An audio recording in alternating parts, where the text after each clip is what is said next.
بسم الله الرحمن الرحيم.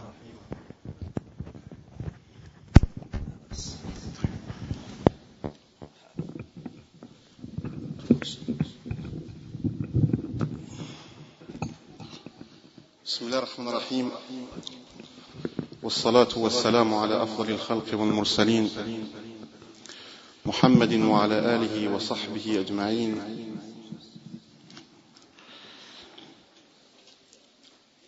أما بعد، السلام عليكم ورحمة الله وبركاته.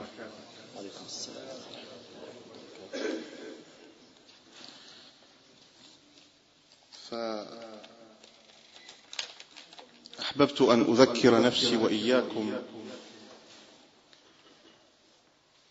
بما يقوي القلوب ويزكيها عند الله تبارك وتعالى ويحفظها، وهي ذكر الله تبارك وتعالى. فالذكر أو مجالس الذكر هي أزكاها عند الله سبحانه وتعالى وأشرفها وأعلاها قدرا عند الله. J'ai voulu, pour moi-même, ainsi que pour nous tous, parler de ces assemblées, les assemblées d'invocation, ces assemblées sur lesquelles ou auxquelles nos cœurs s'épanouissent, grandissent, tremblent, en sachant que ces assemblées-là, ces assemblées d'invocation, ont de la plus haute importance auprès d'Allah tabaraka wa ta'ala. Pourquoi? Parce que ces assemblées, en fait, sont la vie du cœur. Yani majalis al-dhikr hayatul qulub. Wa nama'ul iman wa zaka'in nufus. Yani ces assemblées sont donc la vie du cœur ou l'épanouissement du cœur, ainsi que la levée de la foi et le chemin direct vers la gaieté, yani sa'ada. وهذه المجالس هي بالنسبة للإنسان فلاح في الدنيا والآخرة. Elle est pour nous, en tant que musulmans, en tant que personnes sur terre, elle est pour nous le gain de cause, ou c'est la chose avec laquelle nous pouvons gagner dans ce bas monde ainsi que dans l'au-delà. ومما يدل على شريف قدر هذه المجالس ورفيع شأنها وعلو مكانها هو أنها رياض الجنة. النبي صلى الله عليه وسلم سماها برياض الجنة. يعني le prophète صلى الله عليه وسلم يعني quelles sont nous les preuves qu'on puisse citer aux gens en disant que ces assemblées-là ou l'invocation en elle-même est pour nous un jardin, ou le jardin même un des jardins de la piété dans ce bas monde. Ma rawahu Anas ibn Malik, une des traditions qui nous a été rapportée par Anas ibn Malik. يقول أن رسول الله صلى الله عليه وسلم قال إذا مررتم برياض الجنة فارتعوا. Quand vous approchez d'un des jardins du paradis, tremblez. طبعا قالوا يا رسول الله الصحابة تساءلوا, les compagnons ont demandé au prophète عليه الصلاة والسلام وما رياض الجنة, quels sont ces jardins dont tu nous cites يا رسول الله. فقال حلق الذكر, يعني il a dit ces assemblées d'invocation, tout type d'invocation. La science en elle-même est une invocation, comme notre frère Cheikh Salah vient de nous citer tout de suite. Les anges, quand il y a une assemblée, qu'est-ce qu'ils font? On a dans ce bas monde, certes, Allah tabaraka wa ta'ala, il a créé des anges.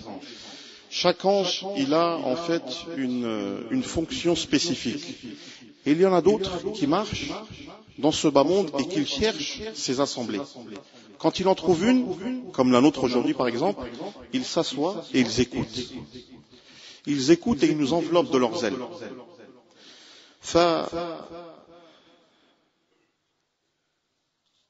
Donc, ces assemblées-là, ce sont les meilleures assemblées que l'on puisse avoir dans ce bas monde. Nous avons ensuite une autre tradition qui nous a été rapportée par Jabir ibn Abdullah, où il dit, رضي الله عنه: خرج علينا رسول الله صلى الله عليه وسلم فقال: يا أيها الناس ارتعوا في رياض الجنة. قلنا يا رسول الله وما رياض الجنة؟ قال: مجالس الذكر. C'est la même tradition que celle que je viens de citer. Donc, celui qui va habiter dans ces jardins du paradis, qu'il assiste à ces assemblées, c'est-à-dire que une personne qui veut faire partie de ces gens-là, qu'il suit toutes sortes de personnes qui puissent donner ce genre d'information qui est la science ou l'invocation.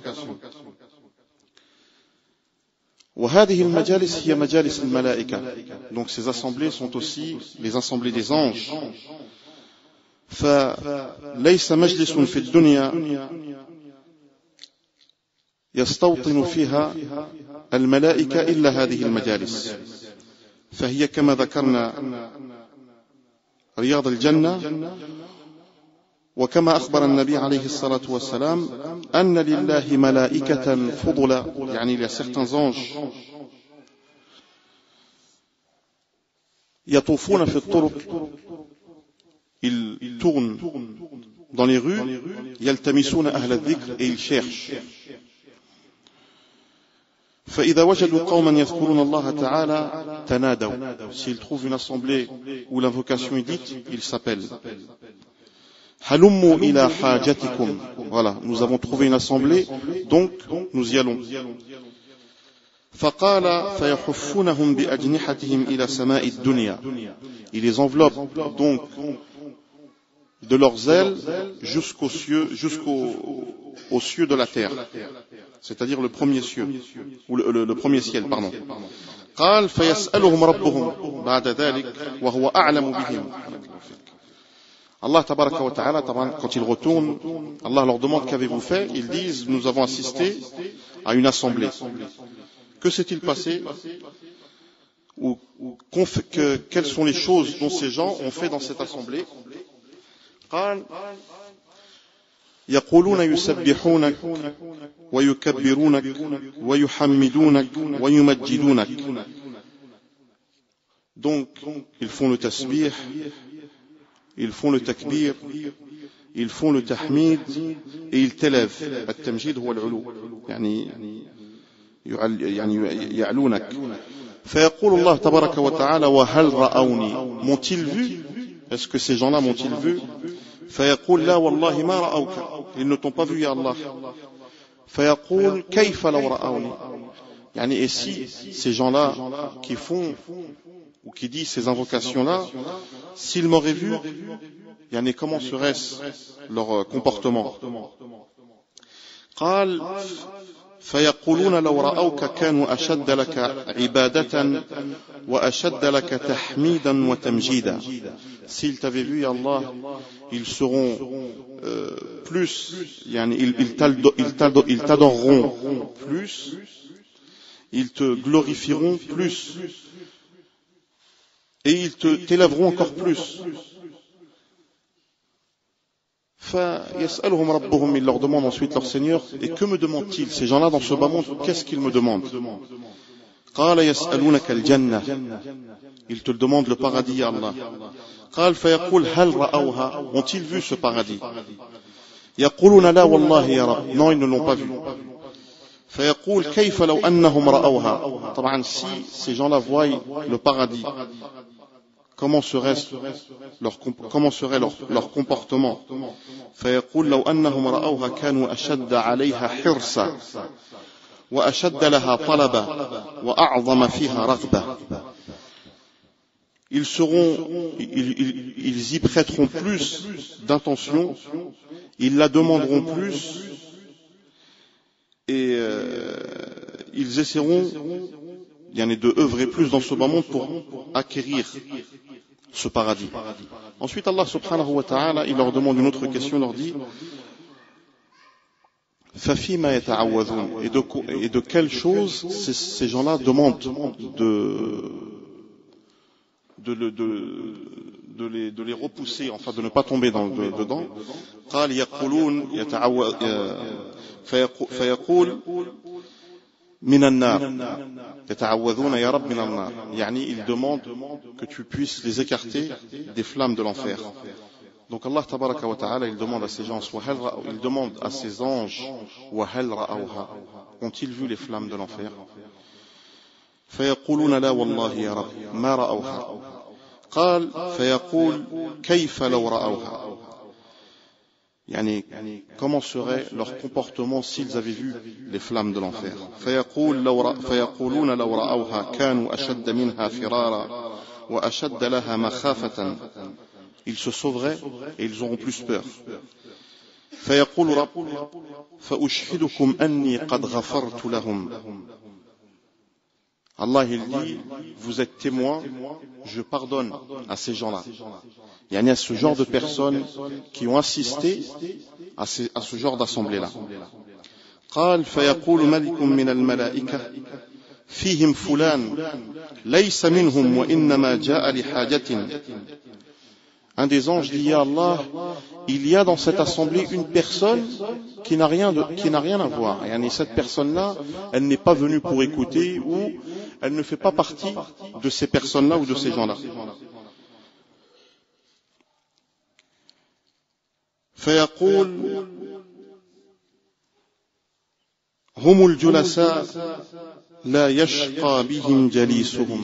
Ce sont ceux, ce genre d'assemblée est un genre d'assemblée où quand la personne s'assoit ou écoute, il ne voit pas d'autre chose que cette assemblée-là.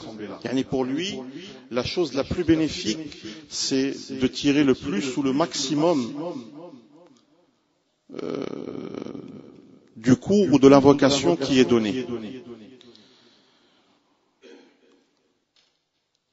Donc Allah tabaraka wa ta'ala, mes frères, il nous a créés déjà nous de base pour l'adorer. Il nous dit وَمَا خَلَقْتُ الْجِنَّ وَالْإِنسَ إِلَّا لِيَعْبُدُونَ. Je n'ai créé les génies et les humains que pour m'adorer. فهو ليس بحاجة إلينا إنما الإنسان هو المحتاج. Allah tabaraka wa ta'ala, il n'a pas besoin de nous. C'est nous qui avons besoin de lui. On voit dans cette tradition, Allah tabaraka wa ta'ala, il cite certaines choses essentielles. Que font-ils? Ils t'invoquent, que ce soit le tasbih, que ce soit le tahmid, ou le tamjid, ou le tahlil. Al-muhim, ils sont là pour t'invoquer. Et pourquoi m'invoquent-ils? Parce qu'ils veulent le paradis. Le but, notre but à nous dans ce bas monde, c'est d'adorer Allah tabaraka wa ta'ala et de gagner quelque chose. C'était le but des compagnons bien auparavant, bien avant nous, et c'est notre but aujourd'hui. Comme je le dis souvent à beaucoup, le paradis, c'est une terre que la personne bâtit. Tu l'as bâti avec toi, tu l'as bâti avec toutes sortes d'invocations, tu l'as bâti avec la ilaha illallah, Muhammadur Rasulullah, tu l'as bâti avec Subhanallah, tu l'as bâti avec Alhamdulillah, tu l'as bâti avec l'istighfar. Dans beaucoup de récits, لعلكم سمعتم كثير من الأحاديث أن في الجنة بيت من ذهب بيت من لؤلؤ خيمة من كذا من فضة une maison d'argent, une maison en or, un lit en argent, un lit en perles. Mais pour gagner ce lit en perles ou en argent, il faut travailler, il faut œuvrer. Un agriculteur, quand il sème ses graines, il attend la pousse pour ensuite récolter ce qu'il a semé. Et nous on est comme ça aujourd'hui. Le musulman il sème dans ce bas monde pour récolter dans l'au-delà. Tu sèmes quoi? Tu sèmes la bonne parole, tu sèmes les bonnes actions, tu sèmes toute chose qui puisse te rapprocher de ton Seigneur.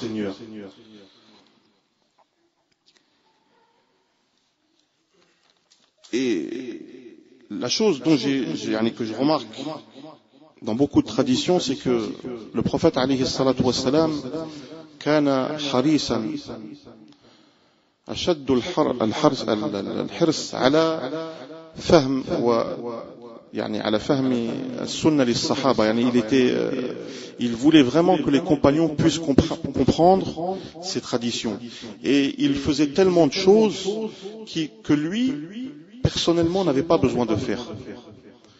الرسول عليه الصلاة والسلام كان يقوم الليل أحيانا كان يصلي بالقرآن بأكمله il lisait toute la nuit le Coran, il finissait le Coran en entier jusqu'à ce que ses pieds enflaient. Aïcha radiallahu anha كانت تقول له يا رسول الله pourquoi fais-tu ça ya رسول الله alors qu'Allah tabaraka wa ta'ala il t'a pardonné tes péchés. Il lui répondait أفلا أكون عبدا شاكرا ne dois-je pas remercier mon Seigneur de ce qu'il m'a donné.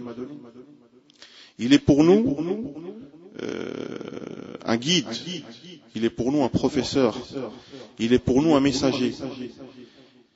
Il n'avait qu'à faire passer le message. Mais le Nabi alayhi salatu wassalam a fait plus que cela. Il a fait passer le message, mais il a lui-même appliqué ce message-là. الصحابة رضوان الله عليهم أجمعين كانوا يقولون كنا نعد لرسول الله صلى الله عليه وسلم في المجلس الواحد استغفر الله 70 مرة وقد وردت في بعض الأحاديث أنه 100 مرة يعني dans une assemblée on comptait le prophète dire يعني astaghfirullah 70 fois dans une autre version 100 fois يعني الرسول كان يجلس ويتكلم إذا وجد فرصة يعني quand il trouvait un petit peu يعني une petite brèche comme ça الله يعني كان يقول استغفر الله كان يستغفر ربه مع أنه يعني قد غفر الله له ما تقدم من ذنبه وما تأخر يعني سبحان الله Allah tabaraka wa ta'ala il lui a pardonné ses péchés يعني ce qu'il va faire et il lui a déjà pardonné ce qu'il a déjà fait. On a combien de traditions qui nous dit par exemple le fait de venir à la mosquée à pied quand tu marches Allah te récompense avec le pas qui est mis tu es récompensé le pas qui est levé Allah il t'enlève un péché. Combien parmi nous qui habitent pas très très loin viennent en voiture par exemple. Un exemple. Combien d'entre nous qui sont assis dans nos voitures ou au lieu de insan il invoque son Seigneur, combien le font et combien ne le font pas. J'ai certaines traditions que j'ai rapportées où on voit dans le Coran Allah tabaraka wa ta'ala il nous dit alladhina yadhkuruna Allah qiyaman wa qu'udan wa ala junubihim ceux qui invoquent Allah tabaraka wa ta'ala debout, assis ou allongés, ce sont ceux qui se rapprochent le plus d'Allah subhanahu wa ta'ala. Et ces invocations-là, faut pas oublier mes frères, qu'ils sont là non seulement on est récompensé, mais la chose qui est en plus, c'est que l'invocation apaise le cœur. Tout type ou toutes sortes d'invocations. Souvent, les gens, quand on parle d'invocation, ils pensent simplement à l'istighfar ou à la-dua. Non. L'invocation, ça peut être la récitation, la lecture du Coran. L'invocation, ça peut être la prière. L'invocation, ça peut être les du'a. L'invocation, ça peut être toute forme de paroles avec lesquelles tu puisses te rapprocher d'Allah tabaraka wa ta'ala.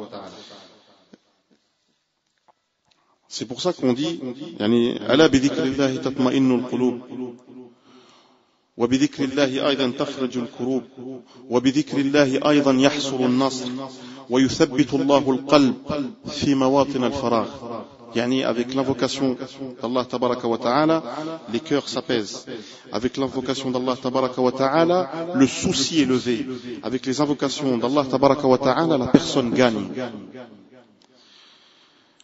Et avec ces invocations, Allah tabaraka wa ta'ala yuthabbitu al-insan ou yuthabbitu qalb al-insan fi mawatin al-faragh. Il aide le cœur à être plus ferme dans ces instants ou dans ces moments où la personne ne fait rien du tout. Allah tabaraka wa ta'ala yaqul بذكره عند مقابلة الأعداء يقول يا أيها الذين آمنوا إذا لقيتم فئة فاثبتوا واذكروا الله كثيرا لعلكم تفلحون. Il dit aux croyants quand vous rencontrez l'ennemi soyez fermes dans vos rangs et invoquez votre Seigneur afin que vous puissiez gagner. Donc l'invocation, non seulement elle aide la personne, elle lui donne la victoire, mais elle lui apaise aussi son cœur et elle le rend heureux dans ce bas monde. Et dans le Coran al-Karim aussi, on a un autre verset où Allah tabaraka wa ta'ala il dit فاذكروني أذكركم واشكروا لي ولا تكفرون. فاذكروني يعني invoquez-moi, je vous invoquerai vous et remerciez-moi et ne mécroyez pas en moi.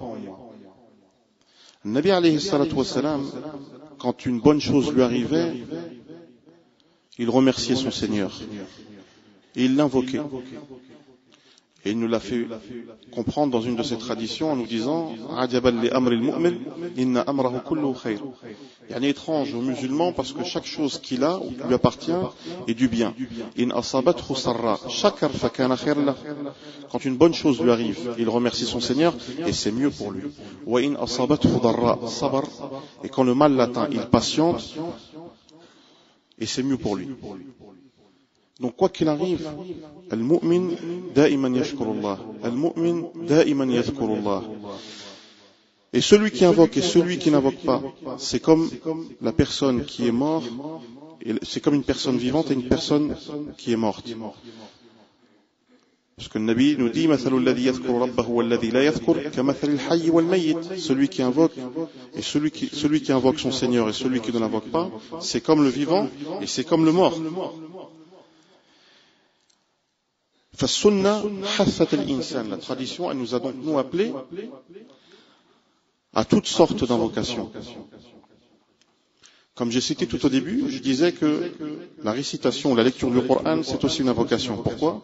Puisqu'Allah tabaraka wa ta'ala, le Nabi sallallahu alayhi wa sallam dit dans une de ses traditions, Man qara'a harfan min kitabillah falahu ashra hasan. Celui qui lit un verset du Coran, il a avec chaque lettre, avec chaque lettre, il a 10 récompenses. Et je ne dis pas que Alif Lam Mim est une lettre, mais je dis que l'Alif est une lettre, le Lam est une lettre, et le Mim est une lettre.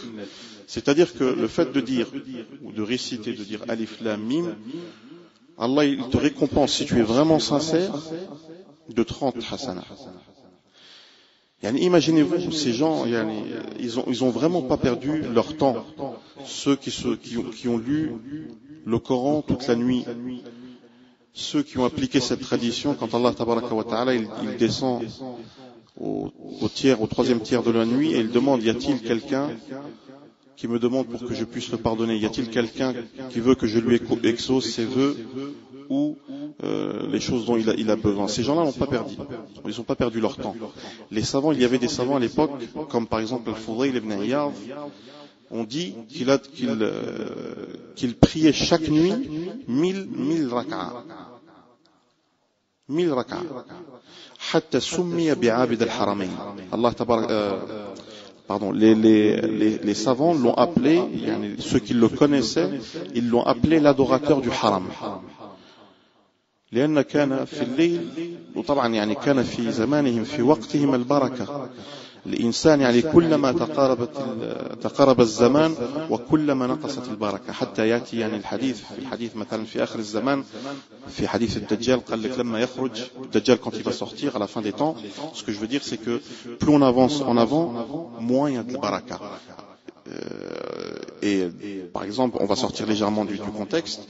Le prophète, il dit que Dajjal, quand il va sortir, il va passer dans ce bas monde 40. On ne sait pas si c'est 40 jours, mais il nous a précisé que dans ce moment-là, même la prière, elle sera le temps pour faire la prière, il sera très court. Les compagnons, ils ont demandé à Rasulullah comment nous allons faire. Alayhi salam. Il a dit faqduru laha qadr, chercher le temps exact ou le calcul exact pour prier chaque prière à son heure. Donc, plus on avance vers l'avant, moins il y a de baraka. Plus on avance vers l'avant, moins il y a le temps. La science, mes frères, al-ilm, al-ulama yaqulun, Al-ilm in a'taytahu kullak yu'tika ba'dahu. La science, si tu lui donnes tout ton corps, tu t'y investis complètement, il te donne très peu. Donc, ma bal al-insan idha a'taytahu al-qalil. Que pensez-vous si vous donnez à cette science-là le très peu? Aujourd'hui, la science, les gens, on pense que c'est simplement un niveau de classe qu'on fait 4 années là, 4 années. Non, c'est plus vaste que ça. C'est plus long que ça. La science en elle-même, les savants ils disent que c'est une mer. Et nous sommes simplement rapprochés sur la plage. Nous ne sommes même pas encore rentrés à l'intérieur de la mer. Elle te prend tout ton temps. Elle te prend tout ton temps. Donc, al-dhikr, kadhalik, quand on cherche bien dans la sunna, pour chaque action, pour chaque chose, il y a une invocation spécifique. Quand tu dors le soir, il y a une invocation spécifique. Quand tu te lèves le matin, il y a une invocation spécifique. Quand tu sors de chez toi, il y a une invocation spécifique. Quand tu rentres chez toi, il y a une invocation spécifique. Quand tu marches, il y a une invocation spécifique.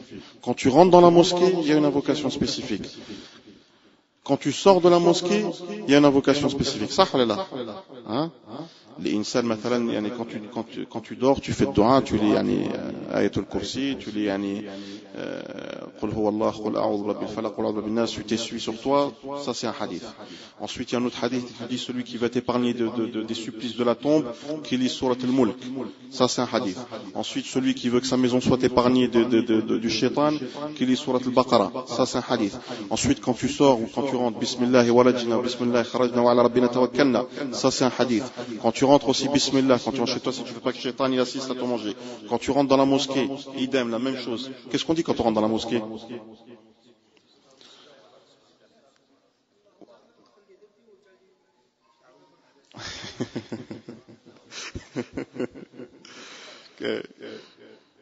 Bismillah, Allahumma inna nas'aluka. La, ya Rabbi zidna ilma. Barakallahu fiik. طيب بسم الله والصلاة والسلام على رسول الله اللهم افتح لي أبواب رحمتك. طيب إذا خرجنا من المسجد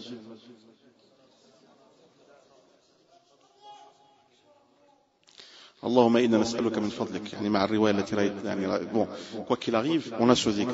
Quand on mange كذلك on a le dhikr, on a une invocation طيب bismillah.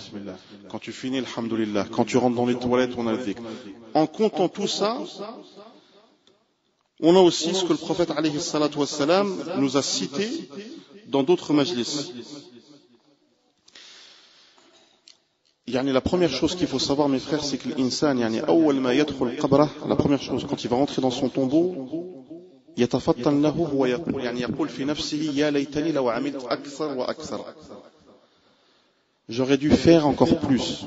Ça, c'est la première chose à laquelle tu penses quand tu es mis dans le tombeau.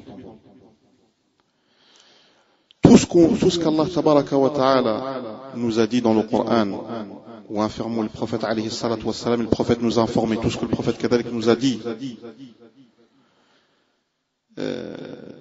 sur sa sunna, sur ses invocations, tu t'en rappelleras quand tu seras dans le tombeau.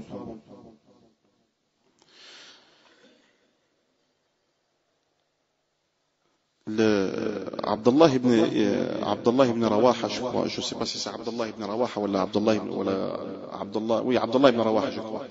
Quand il est décédé, il est mort shahid. Il a demandé, Allah tabaraka wa ta'ala, il lui a demandé, ça c'est le prophète qui cite cette histoire aux compagnons. Il dit qu'il a demandé Allah tabaraka wa ta'ala lui a demandé que veux-tu ya Abdullah? Il lui a dit, Allah, quand il a vu, ajr al-shahada, il a vu, la récompense du martyr, ça impliquait, le paradis, toutes ces choses, toutes ces récompenses-là, il a dit, Allah, refais-moi vivre dans ce bas monde, que je puisse mourir martyr une deuxième fois. Et s'il lui aurait demandé une troisième fois, il aurait dit la même chose. Taban Allah, il lui a dit, ça c'est une chose que je ne peux pas faire, pas parce que je ne peux pas faire, c'est une chose, parce que c'est une chose où j'ai donné ma parole. إنها كلمة هو قائلها فالإنسان لما يدخل في اللحد يعني في القبر قال رب ارجعون لعلي أعمل صالحا فيما تركت كلا إنها كلمة يعني je voudrais revenir afin de faire plus d'actions, plus d'invocations. Mais Allah tabaraka wa ta'ala, il sait que même si tu reviens dans ce bas monde, tu feras pas ce que tu dis.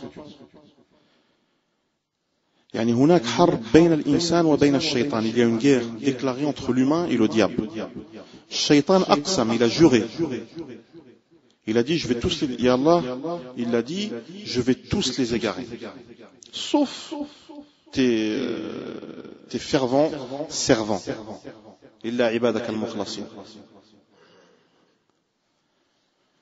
Al-Shaytan, il ne tient personne. Il ne pousse personne, il n'attrape pas. Il ne te dit pas, tiens, il y a le péché, va le faire. وقال الشيطان لما قضي الأمر إن الله وعدكم وعد الحق ووعدتكم فأخلفتكم وما كان لي عليكم من سلطان إلا أن دعوتكم فاستجبتم لي. Il nous a appelés, on l'a écouté. Il nous a pas poussé. Il t'a pas pris par la main. La destinée, elle est écrite. Même les compagnons, quand ils ont demandé ça au prophète, alayhi salatu wa salam, qu'est-ce qu'ils ont dit? إذن يا رسول الله ففيما العمل pardon. قال اعملوا فكل ميسر لما خلق له. يعني Allah tabaraka wa ta'ala, chaque personne, il est guidé.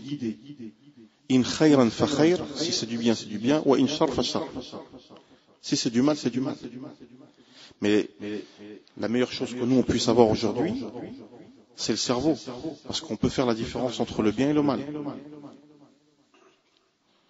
Beaucoup d'entre nous, ça, je l'entends souvent, le frère Kadalik, et même vous. Parfois, il arrive que certaines personnes font de grands péchés. Ils viennent te voir et ils te disent, Ya akhi, j'ai commis ce péché, que dois-je faire? Quand le péché qu'il a commis, c'est un grand péché, il implique des choses énormes, catastrophiques, qui ne sont pas très bien, il dit, pourquoi, Ya akhi, pourquoi c'est comme ça? Allez, je vais vous donner par exemple un exemple. Il y a un jour, une personne a eu une relation avec une femme en dehors du mariage. Cette femme est tombée enceinte. Cet homme, il est revenu vers sa religion, cette femme aussi. Taïb, on lui dit, al-ulama, ils lui ont dit que cet enfant-là, c'est un enfant illicite, donc il n'héritera pas de toi. Biologiquement parlant, tu es son père, mais islamiquement parlant, tu n'es pas son père. يعني من الناحية الشرعية ولد زنا ابن الزنا. Donc le pire c'est que c'était une fille, la personne, le savant qui parlait avec ce frère, il lui a dit, et il lui a donné une des fatwas, il lui a un des qawls, il lui a dit que cette fille quand elle grandit, il faut qu'elle mette le voile. Ce frère là, il est venu, il pleurait. Il m'a dit, Akhi, comment la première question qu'on pose, c'est que toi, avant de faire ce péché-là, savais-tu que c'était bien ou c'était pas bien? Il ne faut pas être dupe. Il ne faut pas être dupe. Ce qu'il faut comprendre, c'est qu'alhamdoulilah, en tant que musulman, même non pratiquant, tous les jeunes savent voler, c'est pas bien. Ça, tout le monde le sait.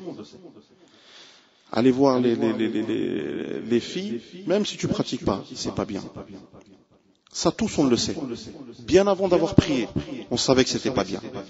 Donc, quand le mal arrive, il faut que tu assumes. Cet homme-là, quoi qu'il arrive, le frère, il se repent, c'est entre lui et Allah, tabaraka wa ta'ala. Mais ce que je veux dire, ce que j'essaie d'expliquer, c'est que le mal, en règle générale, les gens le savent. On sait ce qui est fait. Au plus profond de soi-même, il y a certaines choses que la personne ne veut pas avouer. C'est ce qu'on appelle le jardin secret. C'est quelque chose qui t'appartient à toi. C'est pour ça, dans le hadith, quand le Nabi sallallahu alayhi wa sallam, il te dit, Man satara musliman satarahu Allahu yawm al-qiyamah. Celui qui protège, qui ne dit pas le défaut ou les choses qu'il a vues de son frère, Allah tabaraka wa ta'ala lui protégera ses défauts le jour du jugement dernier. Et celui qui suit le défaut de son frère, et ben Allah tabaraka wa ta'ala yafdahu walau fi jawfi baytih. Et Allah subhanahu wa ta'ala il fera montrer ses défauts même à l'intérieur de sa maison. Ce que tu fais, on te fera. Ce que tu fais, on te fera. On va revenir un petit peu. Donc, je disais, سئل النبي عليه الصلاة والسلام عن أسعد الناس بشفاعته يوم القيامة فقال يا رسول الله من أسعد الناس بشفاعتك يوم القيامة قال من قال لا إله إلا الله خالصا من قلبه. Yani, qui est la personne la plus heureuse le jour du jugement dernier, qui acquérira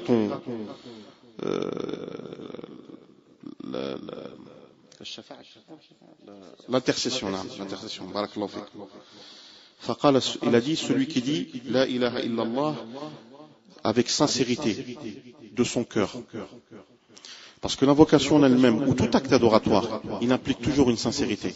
Al-Fudayl ibn Iyad, quand il a lu le verset coranique où Allah tabaraka wa ta'ala, il dit لِيَبْلُوَكُمْ أَيُّكُمْ أَحْسَنُ عَمَلًا قال إذا كان العمل صحيحا ولم يكن خالصا لم يقبل وإذا كان خالصا ولم يكن صحيحا لم يقبل. إذا الصواب أن يكون خالصا طبعا لوجهه الكريم وصوابا على السنة. L'action, si elle est sincère, mais elle n'est pas faite selon la sunna du prophète, elle n'est pas acceptée. Et si elle est faite selon la sunna du prophète, mais elle n'est pas sincère, elle n'est pas acceptée. Pour être acceptée, il faut qu'elle soit sincère, qu'elle est faite pour Allah tabaraka wa ta'ala, et selon la sunna du prophète alayhi salatu wa salam. C'est pour ça qu'il dit man qala la ilaha illallah khalisan min qalbi, avec sincérité. Pourquoi? Parce que quand tu dis la ilaha illallah, beaucoup de choses sont impliquées. La ilaha illallah, la takdhib.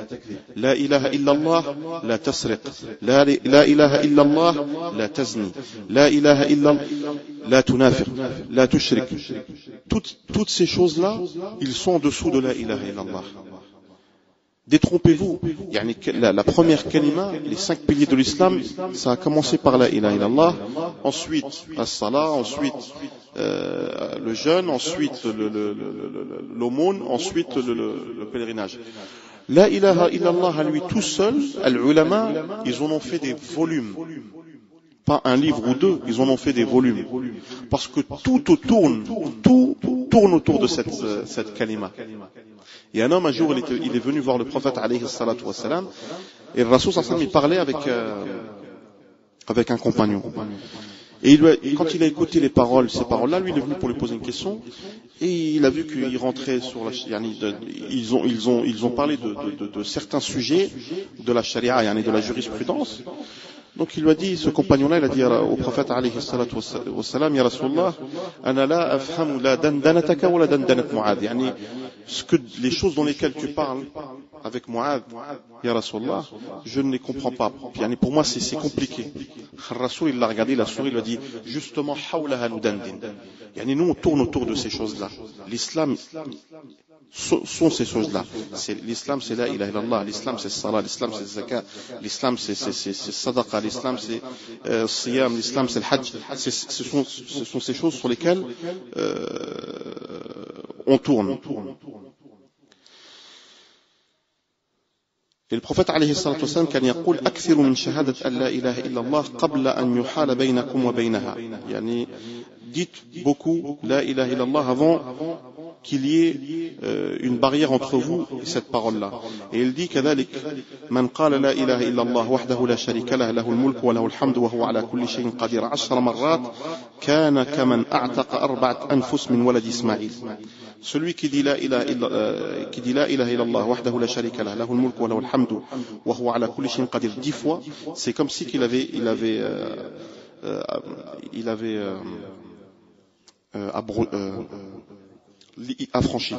affranchi ou libéré 4 âmes des enfants d'Ismaïl. وقال أيضا من قال لا إله إلا الله وحده لا شريك له له الملك وله الحمد وهو على كل شيء قدير في اليوم 100 مرة كانت له عدل 10 رقاب وكتب له 100 حسنة. يعني celui qui dit aussi cette parole-là, ce qu'on vient de citer, c'est la première. يعني c'est comme si qu'il avait libéré, il avait affranchi 10 personnes. وكتبت له 100 حسنة. Et Allah lui écrit 100 récompenses. ومحيت عنه 100 سيئة. Et Allah lui enlève 100 péchés. وكانت له حرزا من الشيطان يوم ذلك. Et Allah le protège du diable ce jour-là. حتى يمسي. Jusqu'à la nuit. ولم يأتي أحد بأفضل مما جاء به إلا إنسان عمل مثله. Et personne ne viendra avec une bonne action que celui qui fait comme lui. Il y a aussi une autre tradition où le prophète sallallahu alayhi wa sallam il dit, les pauvres sont venus voir le prophète alayhi wa sallam et ils ont dit à Rasulallah, ils ont dit ذهب أهل الدثور والأجور ذهب أهل الدثور بالأجور. Les gens riches, ils sont partis avec tout, ya Rasulallah. Pourquoi? Parce que les gens riches, yani Allah tabaraka wa ta'ala, déjà ce sont des musulmans, ils prient comme nous prions, ils jeûnent comme nous jeûnons, ils font le hajj, ils font ceci, ils font cela, mais ils ont quelque chose de plus que nous. Ils ont quelque chose que nous n'avons pas. Qu'est-ce qu'ils ont? Ils ont de l'argent, donc ils peuvent donner. Le Nabi sallallahu alayhi wa sallam leur a dit, je vais vous dire quelque chose, ou je vais vous apprendre une invocation, si vous la dites, et ben vous serez mieux qu'eux, ou mieux que ces personnes, à part si ils font la même chose que vous. Il leur a dit, tusabbihuna, ou bikulli tasbihat, بكل تسبيحة صدقة وبكل تهليلة صدقة وبكل تحميدة صدقة. يعني avec chaque tasbih c'est comme si vous avez fait une sadaqa. Avec chaque tahlil, le fait de dire la ilaha illallah, c'est comme si vous avez fait une sadaqa. Et avec chaque tahmid, yani remercier Allah, c'est comme si vous avez fait une sadaqa. Ils l'ont fait. Quand ils ont fait, 1 ou 2, 3 jours plus tard, ils reviennent voir le prophète alayhi salam, il leur dit, Ya Rasulallah, les gens riches, ils ont entendu ce que tu as dit. Et ils ont fait comme nous. Il a souri, il leur a dit, Dhalika fadlullah, yu'tihi man yasha. Yani, là, ce n'est plus de mon ressort. Yani, regardez. Yani, la chose, alhamdulillah, les sahaba, ils ont invoqué Allah tabaraka wa ta'ala. Ils sont venus voir le prophète avec ce qu'ils avaient et ils ont demandé au prophète de leur rajouter. Donc il leur a rajouté cette invocation, ils l'ont fait. Les autres, ils ont entendu, ils ont dit, dans cette invocation, en disant ce genre de choses-là, voilà ce qu'on peut avoir. Et bien ils l'ont fait. يعني تماثلوا لأمر الله تبارك وتعالى. تماثلوا لأمر الرسول صلى الله عليه وسلم. Ils ont fait et ils ont suivi et ils ont pris ce que le prophète alayhi salatu wassalam. C'est-à-dire qu'ils ont appliqué la sunna du prophète sallallahu alayhi wa sallam. وهكذا شأن الصحابة. الصحابة c'était qui? C'était des hommes comme nous et vous. Les sahaba aussi travaillaient. Ils avaient leur champ, ils cultivaient, ils aimaient la terre, ils cultivaient les palmeraies, les dattiers, les légumes. Ils avaient leur propre tijara, ils avaient ça. Quand il y avait l'heure de la prière, ils allaient prier. Quand ils finissaient, ils retournaient à leur champ et ils travaillaient. Omar ibn al-Khattab كان يتناوب radiyallahu anhum ajma'in, il faisait un roulement avec un autre compagnon. Il allait lui voir le prophète sallallahu alayhi wa sallam le matin et l'autre compagnon, il allait voir le soir. Ou il allait voir lui une journée et l'autre il allait voir le deuxième jour. Et ainsi de suite.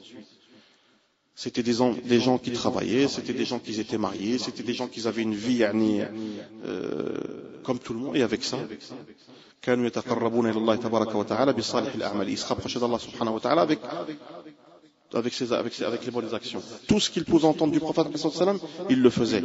حتى ورد أن عبد الله بن عمر مر يعني دار بحماره حول الشجرة. يعني il a tourné avec son على مكان يعني il a tourné avec son âne dans une place 3 fois. On lui dit Ya Abdallah, yani, pourquoi tu fais ça?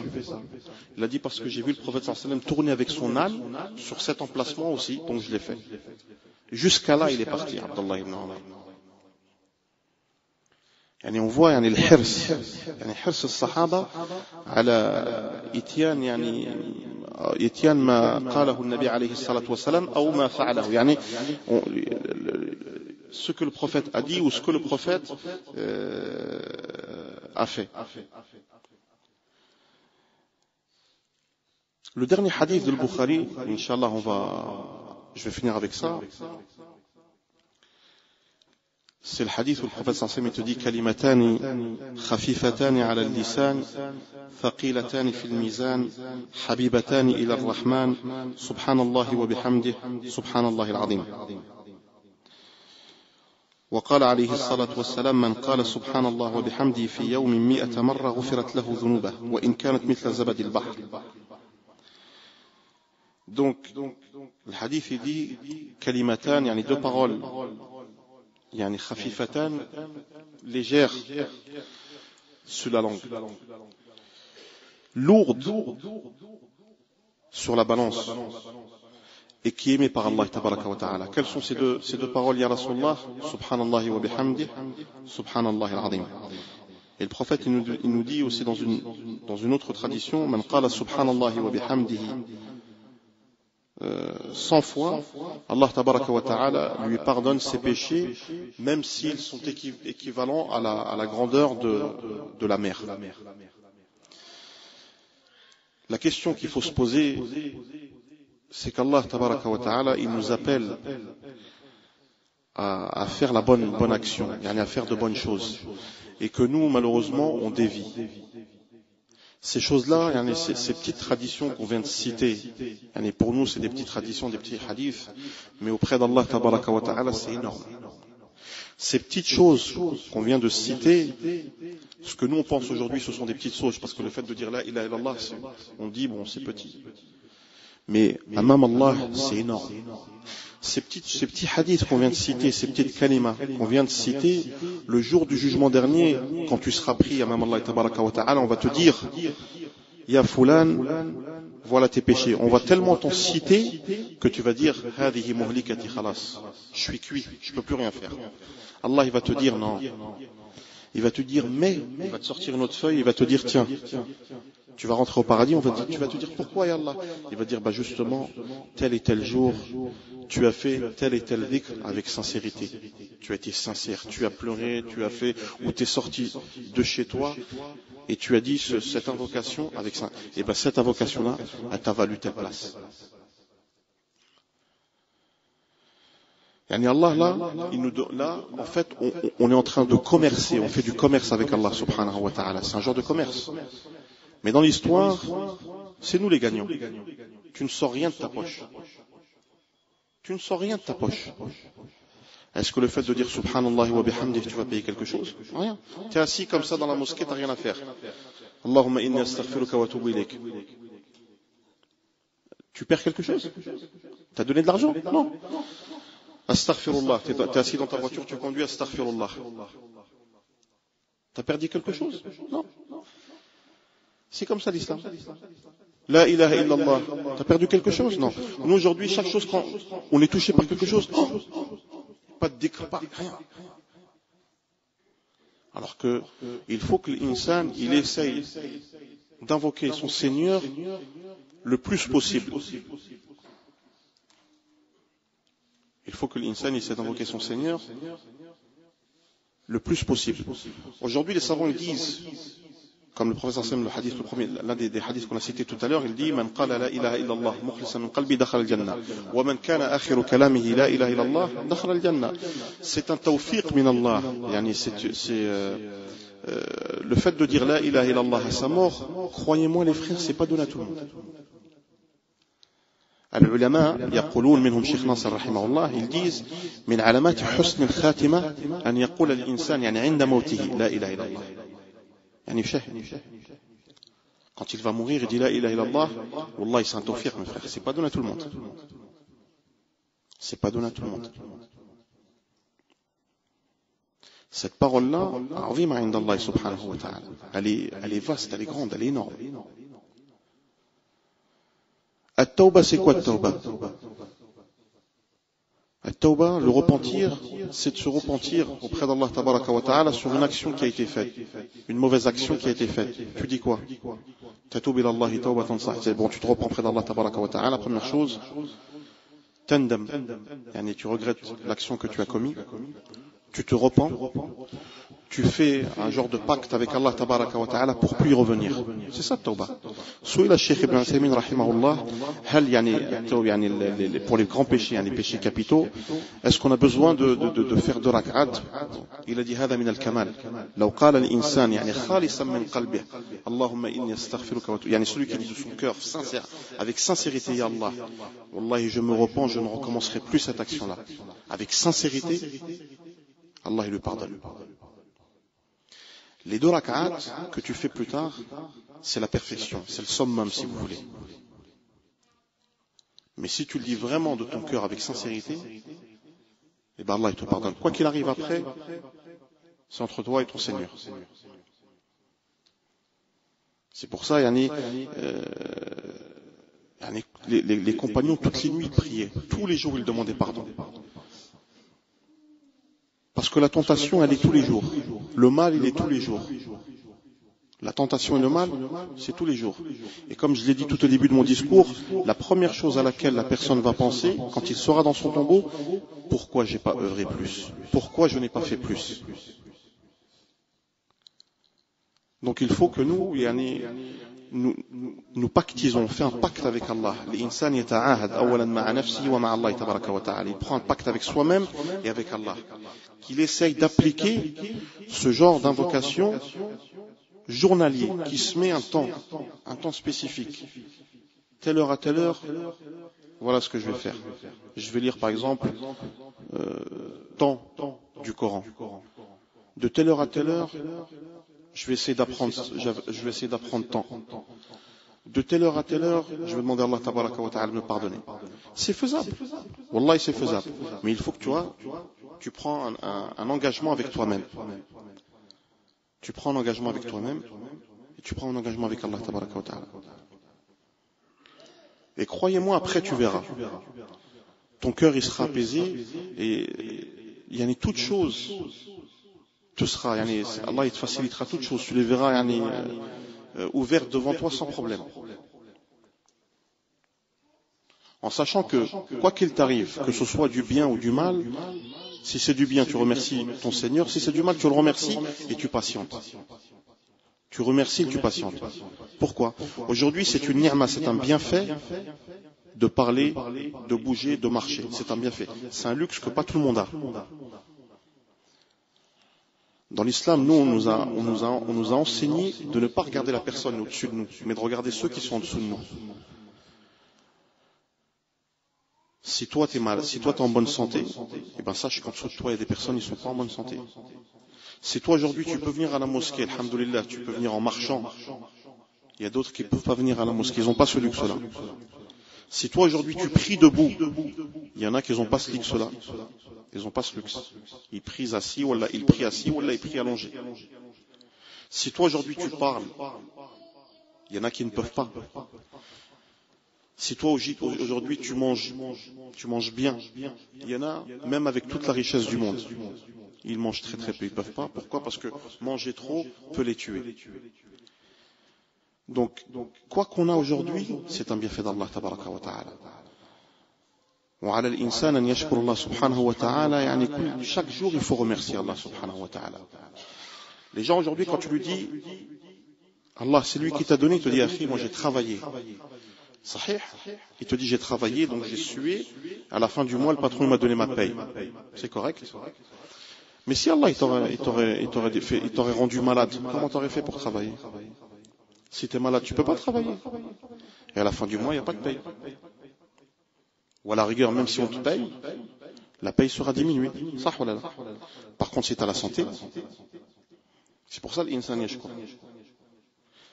La in shakartum la azidannakum wa la in kafartum min a'dabi la shadid. Donc si vous remerciez Allah tabaraka wa ta'ala, Allah il vous rajoute. Ayyub alayhi salatu wassalam kan huwa min aghna al-anbiya. C'était l'un des plus riches des prophètes. C'était l'un des plus riches du prophète. J'ai lu dans Al-Bidaya wa Al-Nihaya un récit sur lui. Un jour, alors qu'il se baignait, il a vu des sauterelles en or. Il avait 9 enfants, des garçons. Il avait plein de terrains. Il avait de l'or. Il avait tout. Il a vu des sauterelles en or, il a commencé à les attraper. Allah il lui a dit à Ayoub, ça ne te suffit pas? Il a dit Hada min fadli Rabbi. Ça c'est encore un bienfait de ta part, ya Allah tabaraka wa ta'ala. Donc un bienfait de ta part, je le prends encore.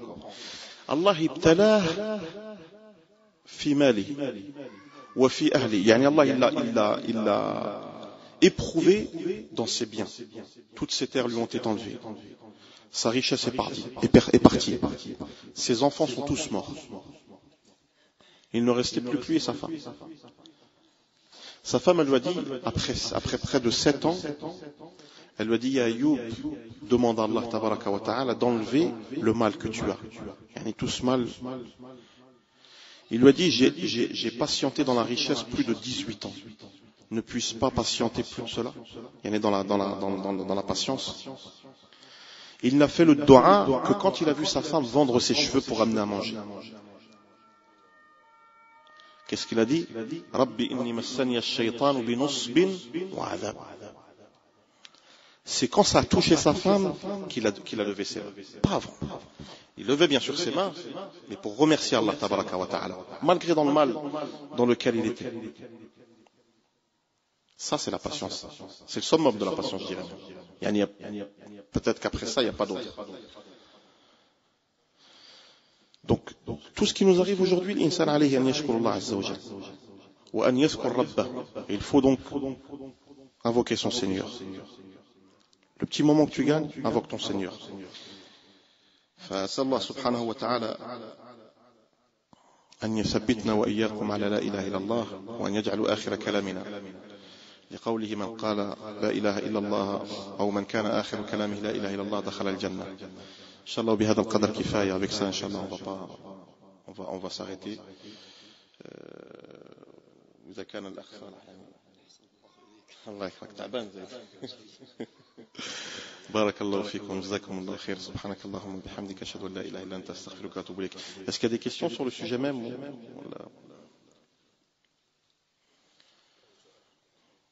تفضل.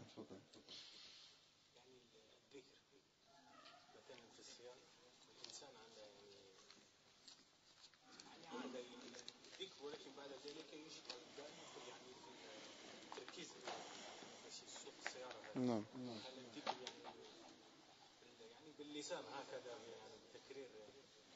أنت الذكر أنت لما تسوق تستطيع.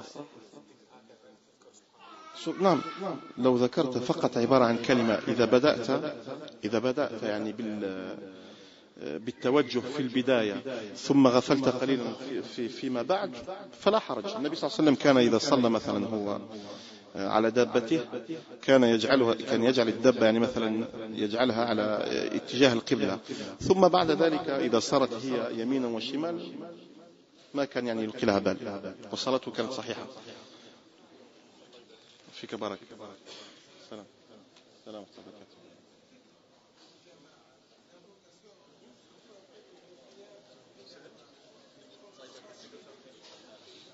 نعم.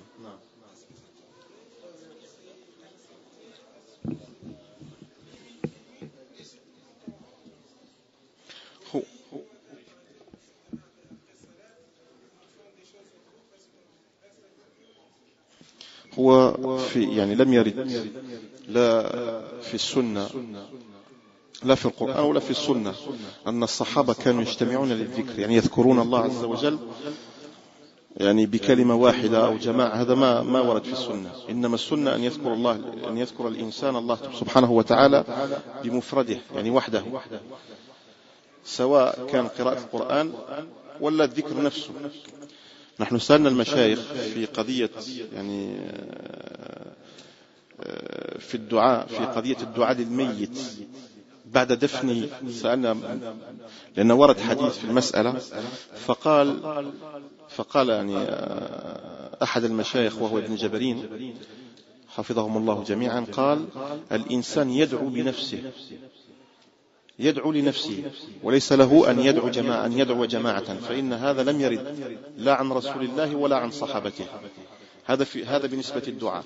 حتى القرآن فحديث مثلا حديث النبي عليه الصلاة والسلام قال: ما اجتمع قوم في بيت من بيوت الله يتلون كتاب الله ويتدارسونه.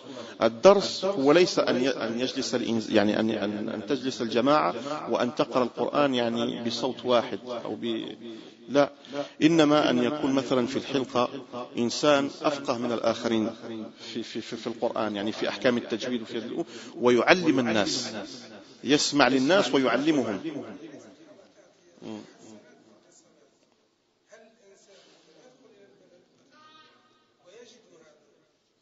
أنت لا تجلس معهم إذا وجدت. لا تبقى معهم. لا تبقى معهم. لا، أنت إذا صليت الجماعة وذكرت ربك بعد الصلاة لما تنتهي تخرج من المسجد. لا، أنت سبح وحدك، ما تسبحش مع الناس. ليش تسبح مع الناس؟ شوف الأمور، الإنسان لابد يعني هناك أشياء لابد أن تفهموها. العبادة يا أيها الأحبة، العبادة توقيفية. يعني العبادة ليس يعني لا يجوز للإنسان أن يشرع ما لم يشرعه الله عز وجل. العبادة جاءت من عند الله عز وجل. لا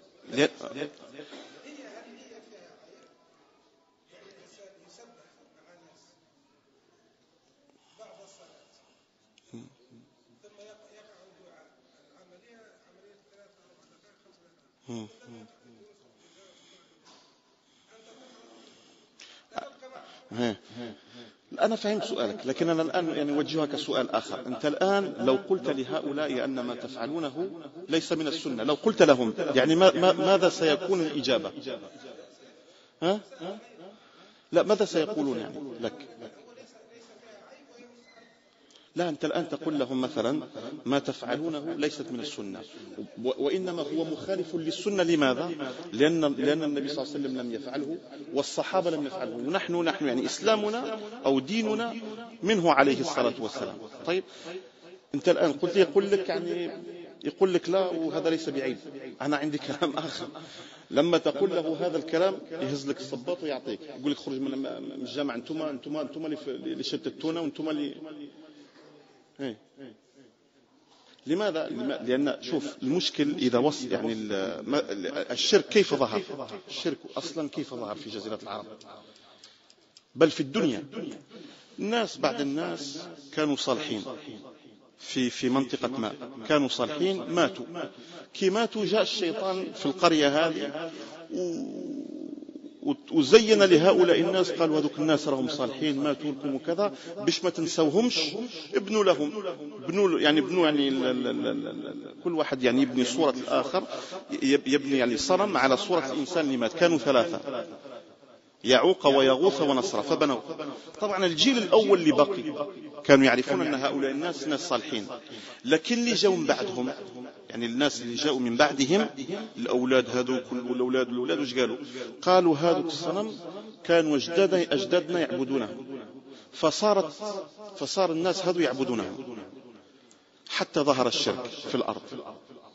أول رسول يعني شوف بين آدم عليه الصلاة والسلام ونوح 10 قرون، بين نوح وآدم 10 قرون، وأول ما ظهر الشرك في قوم نوح. وشوف يا حبيبي، إن معظم الناس يدخلوا النار من مستصغر الشرر. الإنسان دائما يستصغر الشيء، يقول هذا الشيء لا نديروا فيه راه حاجة خفيفة صغيرة معليش. لا، معظم النار من مستصغر الشرر، لأنك أنت الآن تتركها سنة متلاكمة فيما بعد. انت بالك على السنة وانت بالك يعني قصدك شيء، لكن اللي يجي من بعدك ابنك احنا الآن يعني ديننا بكري كنا نهزوا عند أبائنا وأجدادنا الدين تاعنا. وأي شاب تسأله يعني الشاب تقول له يقول لك يعني يا أخي أنا الوالد قال لي ولا الوالدة قالت لي. تجد أن الدين هذا مبني على الآباء. والأصل الإنسان أن يتعلم، والله تعالى على وعلم. احنا بلا يعني تحسر وانتظار. نعم يا أخي.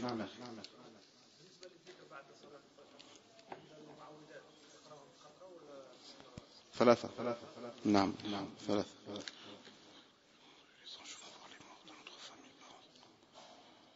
هناك يعني سؤال يقول هل يعني كل يوم جمعة الملائكة les anges ils vont voir les morts de notre famille, les parents, les enfants, si on n'a pas يعني si on n'a pas fort, on n'a pas fait d'invocation pour eux, ils sont déçus et ils pleurent. أنا هذا الحديث لا أعرفه. Cette tradition-là, je ne la connais pas. Mais bon, yani, à voir yani, comment c'est, je ne pense pas que c'est une tradition authentique. Quand on est enfant issu du haram, est-ce que nos invocations vont vers eux quand même? Ce qu'il faut savoir, mes frères, c'est que la personne, quand elle décède, si c'est une personne qui n'a jamais commis de bien dans sa vie, c'est-à-dire qui n'était pas musulman, il y a beaucoup de traditions. Le prophète alayhi salatu wassalam nous dit que cette personne-là est en enfer. Un jour, il y a un homme, il est venu voir le prophète, il a dit à Rasulullah, où est mon père? Il lui a dit, mon père et ton père sont tous deux en enfer. Pourquoi? Parce que il voulait dire que son père et le père de cette personne-là étaient mécréants. Maintenant, une personne qui décède, son père il est musulman, ou le fils décède, et vice versa, il y a une tradition, le prophète sallallahu alayhi wa sallam il dit, إذا مات الإنسان انقطع عمله إلا من ثلاث صدقة جارية أو علم ينتفع به أو ولد صالح يدعو له. يعني quand la personne décède, trois choses le suivent, une aumône perpétuelle, ou une science que la personne a laissée dans ce bas monde, ou un enfant qui prie pour son père ou sa mère. Un enfant, ça peut être une fille ou un garçon. Et vice versa. Pourquoi j'ai dit le contraire aussi? C'est-à-dire que si un des parents décède, que ce soit la mère ou le père, l'enfant aussi prie pour ses parents. Pardon, excusez-moi. Quand un enfant mère, un enfant, que ce soit une fille ou un garçon, les parents prient pour leurs enfants, ça rentre كذلك dans le même contexte.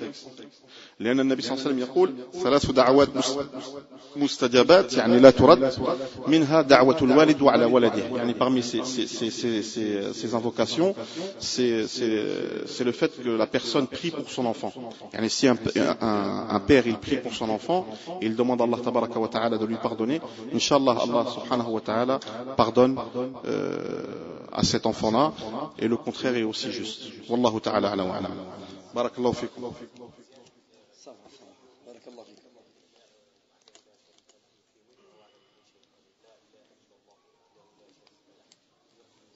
هذه زيادة واردة نعم. سبحانك اللهم وبحمدك أشهد أن لا إله إلا أنت أستغفرك وأتوب إليك. بارك الله فيكم وسامحوا لنا يا أخوان. الله يكرمكم. الله يبارك فيكم.